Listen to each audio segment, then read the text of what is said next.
Hoje nós estamos dando um passo de fazermos juntos aqui a primeira reflexão, primeiro episódio de uma série de 50 episódios sobre o nosso tema do ano. Se você acompanhou aqui as primeiras duas reflexões do ano, você sabe que nós estamos trilhando um tema juntos nesse ano que é a jornada do peregrino, relembrando um pouco do clássico de John Bunyan. E nós vamos conhecer hoje o nosso peregrino, aquele que vai passar esse ano conosco aqui. O nome dele é Daniel Petrucci. Daniel Petrucci é um jovem de uma cidadezinha pequena do interior, tem 22 anos, é recém-formado em tecnologia da informação, numa faculdade de AD, e ele trabalha como desenvolvedor júnior, prestando serviços para uma empresa de segurança digital. Quem convive com o Daniel Petrucci diz que ele é um cara muito inteligente, muito trabalhador, é um cara muito proativo, um cara bem-humorado. Ele é conhecido entre seus amigos por ser alguém ambicioso, arrojado, cheio de sonhos, mas não é bem desse jeito que o Daniel se vê quando ele olha no espelho. Para você entender um pouco, o Daniel ele é neto de imigrantes. Os seus avós fugiram da Grande Guerra e chegaram no Brasil. Eles tiveram uma vida muitíssimo dura. E, portanto, eram pessoas muito trabalhadoras, muito honestas, mas muito austeras também. Eram pessoas muito exigentes. E, portanto, eles criaram, especialmente os pais do Daniel, de uma maneira bastante austera, exigente e cheia de cobrança. Como um reflexo disso, o Daniel também foi criado num lar austero, trabalhador, de pessoas honestas, mas um lar muito duro, muito cheio de cobranças. Era comum o Daniel ouvir coisas mais ou menos assim: se você continuar assim, você não vai dar em nada. Ou se você não se esforçar mais, você vai acabar como o seu tio, você vai ser um fracassado na vida. Os pais do Daniel, especialmente o pai do Daniel, haviam sido criados nesse ambiente de críticas muito duras, e eles acreditavam que replicar isso na educação do Daniel era a melhor estratégia para fazer dele um homem bem-sucedido. Por um lado, o Daniel tinha um pai muito crítico, duro e às vezes agressivo na forma como ele colocava as coisas. Por outro lado, sua mãe, também filha de imigrantes, era absolutamente perfeccionista, uma mulher controladora e afetivamente fria. Ou seja, havia pouco afeto na casa do Daniel Petrucci. O Petrucci, como seus amigos o chamavam, nunca se lembra de um momento da infância em que ele tenha sido abraçado com ternura por um de seus pais. Ou que ele tenha ouvido "eu te amo", ou que ele tenha recebido um beijo, ou que ele tenha recebido um parabéns pelas coisas certas que ele fez. Quando fazia uma coisa certa, não era mais do que o dever dele. Quando ficava aquém das expectativas, as críticas vinham, elas eram duras, ferinas, ferozes. Por isso, na vida do interior do Daniel, pairava uma insegurança afetiva.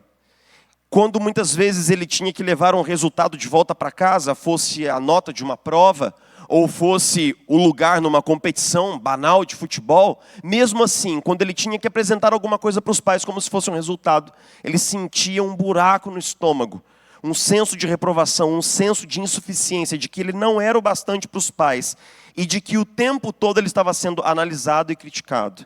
Não preciso nem dizer que o senso de autoestima do Daniel era profundamente colapsado.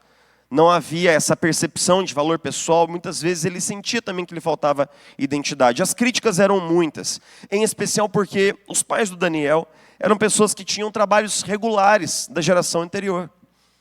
Eram pessoas que tinham trabalhos, coloque muitas aspas, comuns. E quando o Daniel, que já fez uma faculdade de AD dentro de casa, uma coisa que seus pais não conseguiam entender nem conceber como isso funciona, quando ele se formou, ele foi contratado para ter um trabalho remoto, online, dentro de casa. Então o Daniel saía do quarto pela manhã, tomava um café, voltava para dentro do quarto, sentava na cadeira e ele estava trabalhando longas horas. Um trabalho duro, que lhe pagava pouco, mas os seus pais não entendiam isso. Na perspectiva deles, ele não estava trabalhando. As críticas eram muitas, e um dia, Daniel estava no meio de uma reunião, quando o seu pai chegou um pouco mais cedo em casa. O seu pai já chegou assim, um pouco enfurecido com coisas do trabalho, passou a mão numa conta de luz que estava ali logo no móvel da entrada, abriu a conta de luz e a conta de luz veio exorbitante. porque obviamente o Daniel trabalhava dentro do seu quarto, então ele precisava ligar o ar-condicionado. E o Daniel não teve nem tempo de mutar o telefone. O pai dele já enfiou o pé na porta e entrou gritando um monte de grosserias, dizendo assim: eu não criei filho para ser vagabundo. Eu não criei um filho para ser um vagabundo como você. Você é uma vergonha para a nossa família. Até quando você vai ficar aí fingindo que está trabalhando? Você não ajuda em nada aqui em casa. Você, olha, eu não aguento, mas eu não sei o que fazer com você, Daniel. Esbravejou mais uma meia dúzia de palavrões em italiano, virou as costas. E o Daniel ficou ali paralisado, porque todos os seus parceiros de trabalho, todos eles assistiram aquela cena. Nos próximos dias, Daniel andava cabisbaixo pela casa, absolutamente humilhado, se sentindo absolutamente deslocado. Comia com os pais, mastigando a comida, com a cabeça baixa, e uma coisa crescia na cabeça do Daniel, uma frase se repetia na cabeça dele, dizendo: eu tenho que ir embora. Eu preciso ir embora daqui, eu não aguento mais viver aqui, eu tenho que ir embora para um lugar onde eu possa realmente ser feliz. Às vezes nós nos esquecemos de que São José dos Campos é o destino de muitas pessoas como Daniel Petrucci. Pessoas que acreditam que estão indo em direção a uma jornada de felicidade. Mas, na verdade, elas estão em uma rota de fuga de um passado de sofrimento.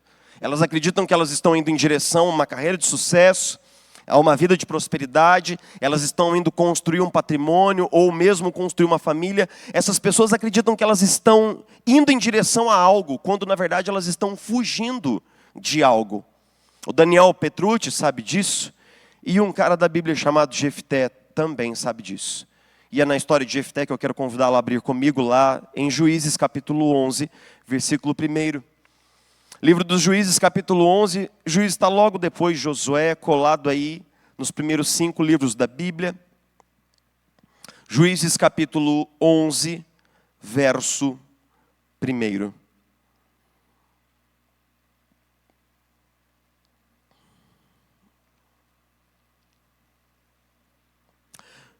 Juízes 11, 1 diz assim: Jefté o gileadita era um guerreiro valente, sua mãe era uma prostituta, seu pai chamava-se Gileade. A mulher de Gileade também lhe deu filhos que, quando já estavam grandes, expulsaram Jefté, dizendo: você não vai receber nenhuma herança de nossa família, pois é filho de outra mulher. Então Jefté fugiu dos seus irmãos e se estabeleceu em Tobi. Ali um bando de vadios uniu-se a ele e o seguia. Algum tempo depois, quando os amonitas entraram em guerra contra Israel, os líderes de Gileade foram buscar Jefté em Tobi. Venha, disseram, seja nosso comandante para que possamos combater os amonitas.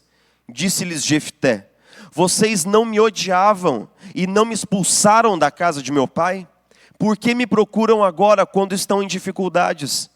Apesar disso, agora estamos apelando para você. Responderam os líderes de Gileade: venha conosco combater os amonitas, e você será o chefe de todos os que vivem em Gileade. Jefté respondeu: se vocês me levarem de volta para combater os amonitas e o Senhor os entregar a mim, serei o chefe de vocês? Os líderes de Gileade responderam: o Senhor é nossa testemunha, faremos conforme você diz. A história de Jefté se encaixa num período bastante turbulento e confuso da história de Israel, conhecido como período dos juízes. Esse período ele cobre uma porção de mais ou menos 400 anos da história de Israel. E ele se dá no momento em que, depois da geração dos patriarcas, dos quais Abraão foi o primeiro e José foi o último, e José do Egito, levou seus irmãos para morarem no Egito. Eles foram escravizados, essa escravidão durou também 4 séculos, e então Deus enviou um homem chamado Moisés, que pôs fim ao cativeiro. Por meio de Moisés, Deus conduziu o povo em direção à terra prometida, que só seria conquistada 40 anos depois, na geração de Josué. Quando Josué morre, boa parte do território prometido a Abraão havia sido conquistado. Não todo ele, mas boa parte. Mas quando Josué morre, o que acontece é que não há uma liderança centralizada. Então, uma frase que aparece no livro de Juízes é que, como não havia uma liderança centralizada, cada um fazia aquilo que era melhor aos seus próprios olhos. Então nós temos no livro de Juízes 7 ciclos completos. 7 ciclos completos dos seguintes passos, que é: O povo se esquece de Deus. O povo começa a adorar outros ídolos. Deus fica magoado com o esquecimento, com o pecado de Israel. Deus permite que os inimigos de Israel avancem contra eles. Logo depois, esse povo que sofre clama a Deus. Deus ouve o clamor de Israel e envia um libertador, um líder com dotações especiais do Espírito Santo para libertar esse povo. Esses são os juízes. Nós temos alguns juízes muito famosos, como Sansão, por exemplo. Outros menos famosos, existem juízes maiores e juízes menores. Essas histórias estão incrustadas no livro de Juízes, que por sinal leva exatamente esse nome. O último juiz é Samuel. Mas vamos focar um pouquinho aqui na história de Jefté, que nos é apresentado nesse capítulo 11. Jefté, inclusive, figura na galeria dos heróis da fé. O texto diz assim: Jefté era um homem valente, um homem valoroso, um homem muito aguerrido. Aí você fala, legal, gostei desse Jefté. Ele parece que saiu de um filme de ação, tipo Gladiador. Esse cara, ótimo, gostei de Jefté. Mas tem um porém na vida de Jefté, ele é filho de uma prostituta.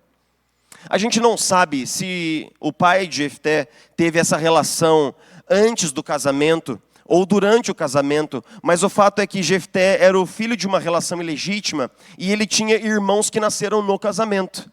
Eles crescem e um dia os irmãos de Jefté convocam uma reunião de família. Aí Jefté fala, nossa, que legal, um ajuntamento de família.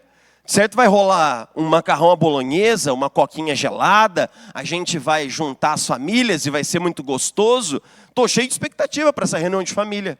Eles falam assim, Jefté, senta aqui nessa cadeira aqui que a gente vai ter uma conversa com você. É o seguinte, Jefté, você não vai herdar nenhum tijolo aqui em casa. Você vai embora.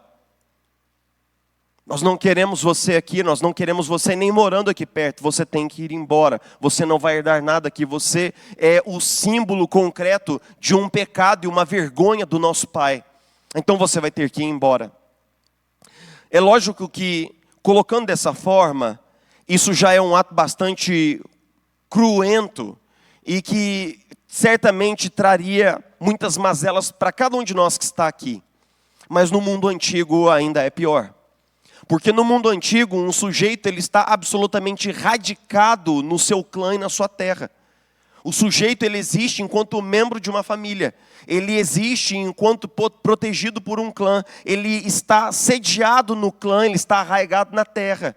Quando eles simplesmente jogam Jefté para fora, eles estão amputando, eles estão simplesmente cortando os laços de Jefté com toda a família, e eles estão expondo Jefté a um futuro absolutamente incerto. Eles estão deixando Jefté vulnerável, eles estão colocando Jefté num lugar em que não há esperança para Jefté. E é justamente por isso que essa história, ela marca a vida de um homem de tal maneira que tudo o que acontece depois desse dia, dessa reunião de família, é diferente na vida de Jefté. Ele é marcado por aquilo. Repentinamente, Jefté perdeu sua família, perdeu seus irmãos, seu pai, seu próprio povo.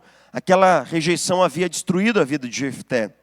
A gente chega a conjecturar se Jefté, o pai de Jefté, cujo nome é Gileade, e lembre-se que mais tarde Gileade vai ser o nome de toda uma região, uma micro-região, vai existir uma espécie de um bálsamo, de uma erva medicinal em Gileade que se tornará famosa por ser fonte de cura. Há um bálsamo em Gileade. Essa micro-região recebe o nome do pai de Jefté. Nós não sabemos pelo texto se o pai de Jefté está vivo ou morto. As duas hipóteses, elas nos assombram. Se o pai de Jefté está morto, então os irmãos esperaram a morte do pai para que nem esfriado o defunto eles pudessem enxotar o seu irmão para fora de casa. Mas se o pai de Jefté está vivo, isso é ainda pior, porque o pai, que era muito respeitado e recebia muitas honras naquela cultura, ele não teria ido em defesa do seu filho. De toda maneira, Jefté tem um passado. Mas nós também temos um passado. Todos nós temos um passado. Um princípio milenar da vida interior que nós já conhecemos é que o passado, ele permanece vivo dentro de cada um de nós. Depois de passar muitos anos do ministério, eu te digo, olha, independente de quem você seja, independente de onde você veio, todos nós temos uma história para contar. Todos nós sempre temos um passado. A grande questão é que quando essas experiências, elas acontecem, especialmente na primeira infância, um passado de dor, de sofrimento, elas acabam gerando uma série de crenças. Essas crenças, elas se tornam operacionais nas atitudes e nas escolhas. Nós passamos a ver o mundo por meio dessas crenças. E quando essas crenças moldaram um número sem fim de escolhas e de decisões, elas acabam determinando um futuro.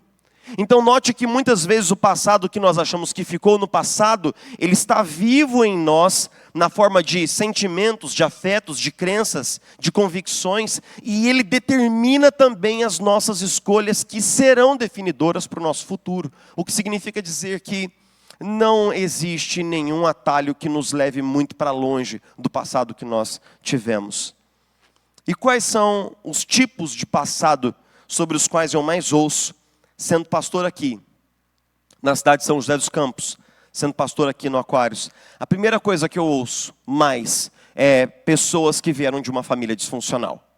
Pessoas que vieram de lares disfuncionais, lares patológicos, pais emocionalmente ausentes, duros, críticos, sem afeto. Vieram de famílias que marcaram memórias profundamente dolorosas.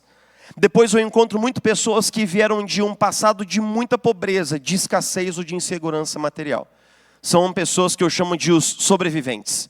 Eles foram forjados ainda na infância, e essas vivências tornaram essas pessoas aguerridas, trabalhadoras, resilientes, mas ao mesmo tempo, o passado dessas pessoas ainda traz um eco dessa escassez, desse medo de faltar, dos pais endividados, de pais instáveis ou humilhados financeiramente, esse trauma de depender dos outros, de ter sido criado por uma tia, de ter que almoçar na casa de um parente, de não ter o que comer.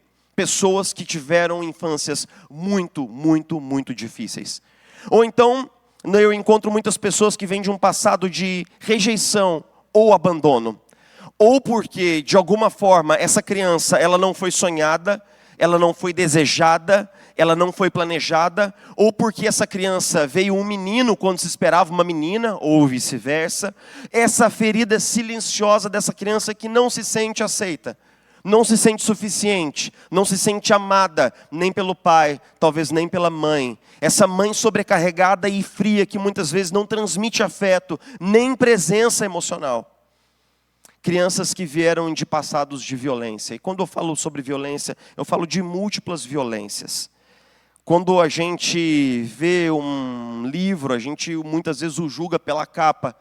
E você pode passar desapercebido que muitas pessoas que estão aqui no nosso meio conviveram com violências muito brutais na primeira e na segunda infância.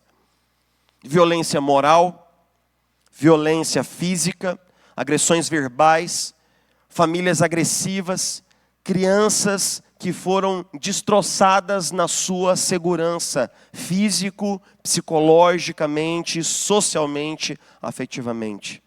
Mas também tem aquela criança que, embora não tenha sido agredida, foi esquecida. É engraçado como algumas famílias elas têm a capacidade de verter a sua atenção para alguns membros, de tal maneira que algumas crianças elas jazem esquecidas em algum lugar da casa. Elas não são vistas, porque não são vistas, não são cuidadas, porque não são cuidadas, não são amadas. Essas crianças elas crescem com esse senso de invisibilidade e de humilhação social.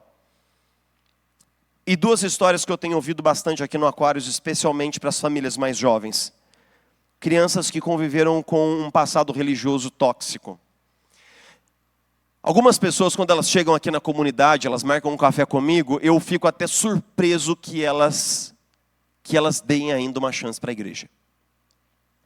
Porque quando elas eram crianças ou adolescentes, elas conviveram com comunidades religiosas absolutamente tóxicas, baseadas numa profunda cultura de culpa e de vergonha, onde os seus pais, pessoas religiosamente muito ativas, não eram aquilo dentro de casa que eles diziam ser lá na igreja. Havia uma incoerência, uma incompatibilidade de atitudes, posturas e valores, e eu até me surpreendo que essas pessoas ainda explorem qualquer via de espiritualidade. porque elas tiveram um passado muito, muito difícil. E a última coisa, e isso eu tenho ouvido de pessoas mais jovens, é essas crianças que foram profundamente marcadas por um passado de controle. Isso é muito comum em famílias muito moralistas, famílias hiperestruturadas, quando os pais sufocam os filhos e prejudicam a formação da personalidade dessa criança com esse excesso de proteção, esse excesso de controle. Os pais que querem erradicar todo o mal do mundo e querem criar os seus filhos debaixo de uma redoma de proteção. Na perspectiva dos pais, os filhos estão sendo protegidos, estão sendo amados.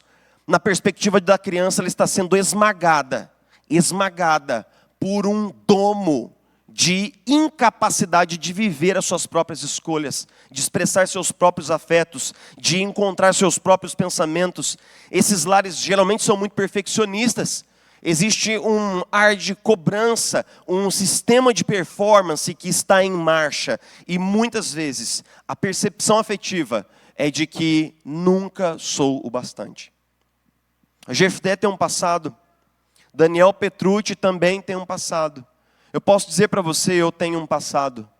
Provavelmente você também. Todos nós temos um passado. A grande questão é, o que nós vamos fazer com ele? Bom, o que Jefté fez? A sequência da história de Jefté é uma história muito interessante, porque todos os eventos, em princípio, marcham para esmagar a história de Jefté. Ele é expulso, ele é rejeitado, ele se torna um exilado. Mas depois de um momento, parece que existe uma reversão do destino. Deus começa a operar fortemente na história. Deus começa a agir poderosamente por meio da sua providência. E uma regressão absurda dos fatos começa a acontecer diante dos olhos de Jefté. Porque agora os líderes de Gileade, e muitos dos seus irmãos provavelmente estão entre eles, vão até Jefté, até onde Jefté está, porque eles estão em guerra contra os amonitas, e eles sabem que Jefté é um cara bom de briga, é um líder de batalhas. E então eles falam assim, venha, volte para casa e nos lidere. A resposta de Jefté é, mas vocês me expulsaram de casa, vocês me odiavam, e agora vocês querem que eu volte? Como que é isso daí? Vocês querem que eu simplesmente volte como se nada tivesse acontecido? Eles falam, não, vamos fazer o seguinte, vamos fazer um acordo aqui. Se você liderar os exércitos de Gileade em guerra, e nós vencermos os amonitas, você vai ser o líder do nosso clã. Agora imagine, que reversão maravilhosa dos fatos. Imagine como essa história está sendo reescrita de uma forma absolutamente maravilhosa. Porque esse homem que havia sido chutado e basicamente enxotado pela porta dos fundos, voltaria agora marchando pela porta da frente e se assentaria na cabeceira da mesa para ser o líder do seu clã, para ser o chefe da sua própria família, para ser aquele que lidera o seu próprio povo, o povo que o havia rejeitado. Só Deus pode fazer coisas assim. Só Deus pode reescrever uma história assim. Só Deus pode fazer com que alguém que está falido em todos os sentidos se assente entre os príncipes do seu povo, como diz a Escritura. E para dizer que realmente é Ele, Deus, quem está fazendo, Deus marca a vida de Jefté com um evento. No momento em que Jefté troca uma série de comunicações diplomáticas com os amonitas, ele vai até Mispá, lugar de concentração de guerra, e o texto diz, e então o Espírito do Senhor veio sobre Jefté e o revestiu. O Espírito de Deus, ele não vem sobre todas as pessoas no Antigo Testamento, ele vem especificamente sobre homens específicos, em tempos específicos. O fato de que Deus estava derramando da sua própria presença sobre Jefté para capacitá-lo, para ungí-lo, significa Deus dizendo assim, eu estou ao seu lado, Jefté. Eu vou te levar de volta para casa. Eu vou te fazer vitorioso nessa história. Eu vou te assentar entre os pares do seu povo. Eu vou honrar você, Jefté. Eu vou te levar de volta para o seu lugar. Maravilhoso. Não poderia ser melhor. Mas,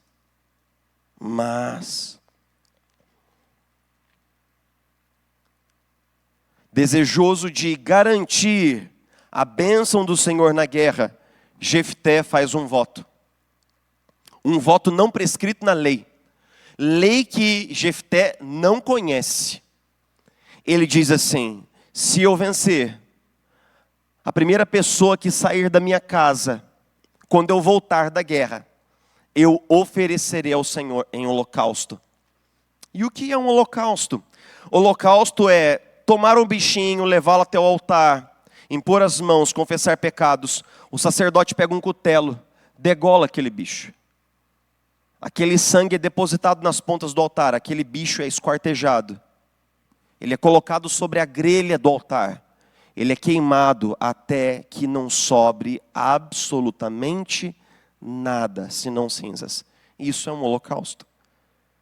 Os holocaustos humanos, eles são absolutamente proibidos na lei, mas Jefté não conhece a lei. Jefté não conhece a Escritura, porque o povo de Deus estava já afastado dos caminhos do Senhor há muitos anos. E ele, ironicamente, repete um hábito que é muito comum entre os amonitas, que são exatamente aqueles que ele deveria combater. A história de Jefté, ela termina numa mescla que eu diria que não é só agridoce, é muito mais amarga do que doce, porque ele vence. Ele vence, ele triunfa na batalha. Ele volta triunfante, trazendo espólios de guerra. E quando ele chega em casa, ele se lembra do seu voto. E quem é que sai para saudá-lo da porta da sua casa? Sua filha única, vestida com vestes festivais. E ele se joga ao pó, ele rasga a sua roupa, ele diz: filha, hoje você foi o motivo da minha desgraça, porque eu fiz um voto ao Senhor.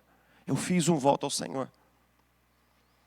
É engraçado como a história de Jefté é uma mescla de alegria com um tom tão trágico ao fim, porque Jefté é reintegrado ao seu clã, ele é reintegrado à sua família, mas agora o seu nome será apagado da terra, porque ele não terá filhos, sua filha morrerá ainda virgem, e sem deixar descendência, o seu nome será apagado dentre as tribos de Israel.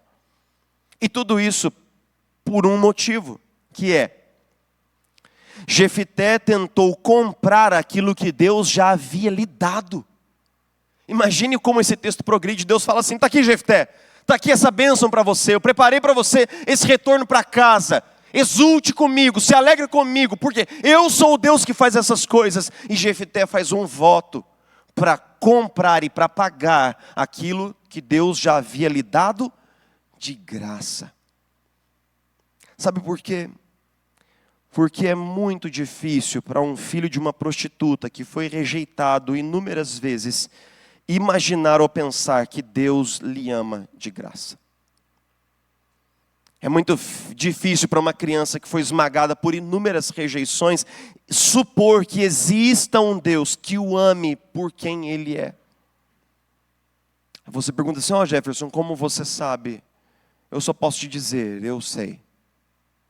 Eu realmente sei. Eu sei. Jefté tem um passado. Daniel Petrucci tem um passado. Todos nós temos um passado. A questão é o que nós vamos fazer com o nosso passado. Jefté tentou traçar uma rota de fuga do seu passado, reforçando as possibilidades de vitória futura com um voto que acabou destruindo a sua própria vida. Daniel, assim como Daniel, Jefté estava mais fugindo do seu passado do que indo em direção a um futuro de bênção. Assim como Jefté, nós também estamos correndo não apenas para um futuro melhor, nós estamos fugindo de um passado que nunca foi tratado, que nunca foi resolvido aos pés da graça. O grande problema é que esse passado não resolvido sempre nos alcança. Quais as rotas de fuga que as pessoas da nossa cultura elas usam muito para tentar fugir do seu passado? Por exemplo, crianças que foram rejeitadas e esmagadas por ausência afetiva e emocional, elas vão sempre tentar uma agenda de sucesso. Porque existe uma crença que diz: se eu vencer, se eu triunfar, se eu atingir o primeiro lugar do pódio, agora ninguém mais vai me ignorar. Eu finalmente serei visto, eu finalmente serei amado. Isso gera uma obsessão por sucesso, uma incapacidade de descansar, uma necessidade constante de provar a nós mesmos, mas essa pessoa sempre continua fugindo do seu passado. É possível tentar superar uma infância de insegurança, especialmente segurança material, acumulando dinheiro e bens. A crença é: se eu tiver o suficiente, nunca mais eu vou passar por aquilo de novo. Mas essa agenda, essa crença de acúmulo, ela gera ansiedade. Ela gera um apego crônico aos nossos bens. Uma incapacidade de ser dono das coisas, quando na verdade as coisas se tornam donos de quem nós somos. Ou então tente superar um abandono, uma rejeição por meio de relacionamentos. Eu vejo isso muito na prática quando pessoas que vão construir a sua família, elas imaginam que agora o seu cônjuge, os seus filhos, vão trazer o tipo de amor incondicional e o tipo de completude, o tipo de plenitude que vai calar as experiências do passado. Então as expectativas, elas são imensas. E essas expectativas imensas são colocadas sobre as costas do cônjuge e dos filhos. E por mais que as pessoas que estão à volta façam, amem e digam e expressem, nunca é o bastante. Sempre existe um senso de que alguma coisa não está no lugar. Então as pessoas à volta começam a ser massacradas por expectativas que elas não conseguem corresponder. Pode ser que muitas pessoas tentam superar o passado de dureza por meio de um mecanismo fortíssimo de controle que é: se tudo estiver na minha mão, então eu não vou deixar que as coisas voltem para aquele lugar. E essa pessoa passa a controlar as finanças, passa a controlar a família, passa a controlar a casa, passa a tentar controlar os filhos, controlar o cônjuge. Tudo vira matéria-prima para essa dificuldade de delegar, esse perfeccionismo, irritação com imprevistos, relações rígidas. Mas, sobretudo, o que eu mais vejo no Aquários é uma estratégia de tamanho único, que é o seguinte: tentar abafar o passado com movimento. E isso eu vejo demais. Vejo em mim, vejo nas pessoas que estão à minha volta. A ideia é: nunca pare para pensar no que você sente. Nunca pare. Faça uma coisa, depois de outra coisa, depois de outra coisa. Evite as férias, evite folgas, evite feriados. Ocupe sua cabeça, se mova, se mova, se mova para que você não pense. Eu conheço pessoas aqui da igreja super atarefadas, pessoas que estão assim, com a vida sempre cheia. E se esse cara tirar um dia de folga, eu vou encontrar ele, eu tenho certeza, eu vou encontrar ele pintando algum cômodo da casa dele com um rolo na mão assim, ó. Chega lá: e aí, fulano? Estou pintando uma parede aqui, né, pastor? E a gente tem que ser produtivo, né? A gente tem que fazer alguma coisa com o nosso tempo.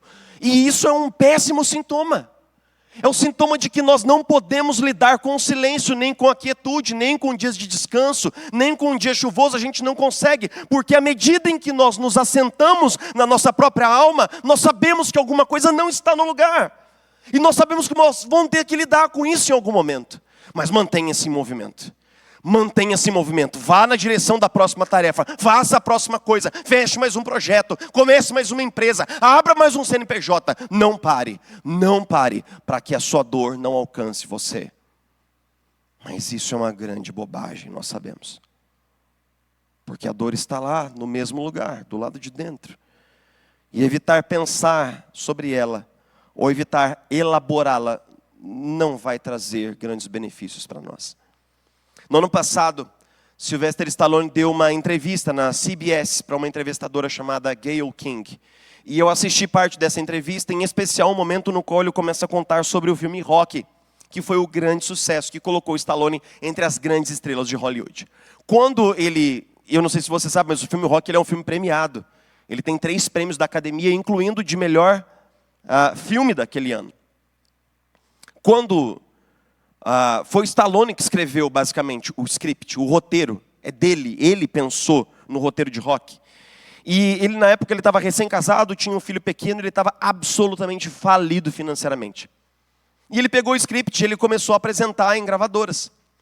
E as gravadoras viram muito potencial no script, mas elas não queriam o Stallone como protagonista do filme, como o próprio Rocky. Aí falaram: não, a gente compra o seu roteiro, mas a gente não vai contratar você. E ele foi de gravadora em gravadora. Ele chegou a receber uma oferta, na época, de $360 mil para vender o roteiro e não ser o protagonista. Alguma coisa hoje em torno de $4 milhões. Ele finalmente encontrou uma gravadora que estava disposto a gravar o filme e permitir que ele fosse o Rock. Ele é premiado.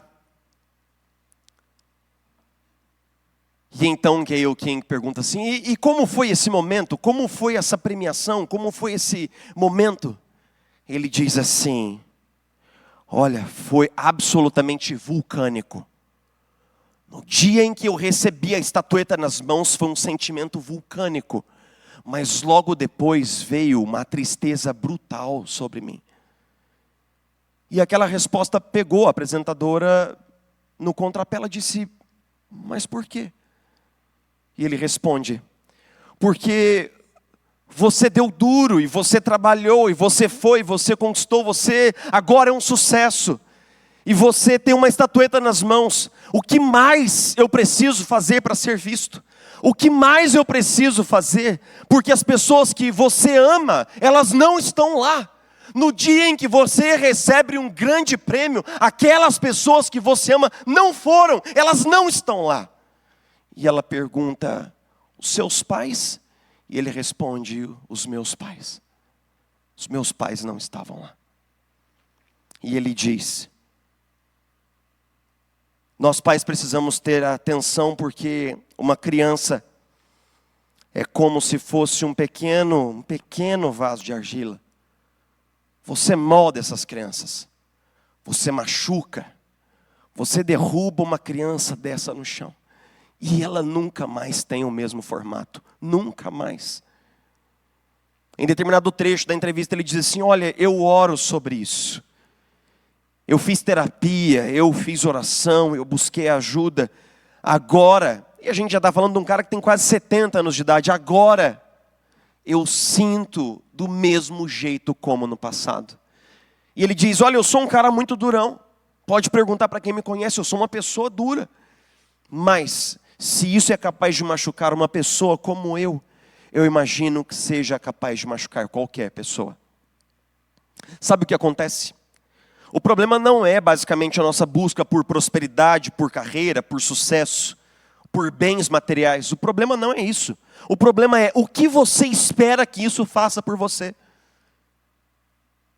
Porque um cara bem-sucedido, uma celebridade mundial, um homem premiado como Stallone, descobriu que nem mesmo uma estatueta do Oscar na mão será capaz de curar isso. E que não existe vitória no mundo que seja capaz de rebobinar o passado e de lavar o que aconteceu. Essas coisas boas, elas podem fazer muito por nós, mas elas não podem curar a nossa história. Nós muitas vezes estamos investindo uma quantidade exorbitante de energia num beco sem saída. Mas nós não paramos para pensar no que realmente eu estou buscando nesse novo projeto. No que eu realmente estou buscando aqui, nessas longas horas de trabalho. O que realmente eu estou buscando? Meu amigo, se for a redenção do passado, esqueça. Não vai dar certo. Acredite em mim, eu já tentei o suficiente. Não vai dar certo. Em determinado momento, Daniel Petrucci chegou a uma conclusão. Eu não consigo mais viver aqui. Eu tenho que ir embora. E como um membro de uma nova geração que descobre tudo no computador, ele sentou no Google e começou a pesquisar sobre uma cidade maravilhosa, aonde ele pudesse ir morar, uma cidade bastante tecnológica, segura, uma cidade de bom IDH, uma cidade maravilhosa para se criar uma família. Ele começou a pesquisar sobre onde eu vou morar, qual será esse lugar onde eu vou encontrar finalmente a minha felicidade. E todas as suas buscas do Google apontaram para um lugar, uma cidade no interior de São Paulo, cujo nome é São José dos Campos. É para lá que Daniel Petrucci vai no próximo episódio. Ele vai numa rota de fuga do seu passado, tentando buscar a felicidade e encontrar uma cura, uma resolução para os seus dramas interiores. Eu quero que você saiba no final dessa reflexão que o Evangelho não é uma rota de fuga do passado. É uma jornada de redenção da nossa história, na qual o nosso passado ele não é negado, ele é ouvido, ele é redimido, ele é curado. Em Cristo, Deus não apaga a nossa história. Não existe isso. Não existe amnésia celestial como um dom, uma dádiva para os crentes.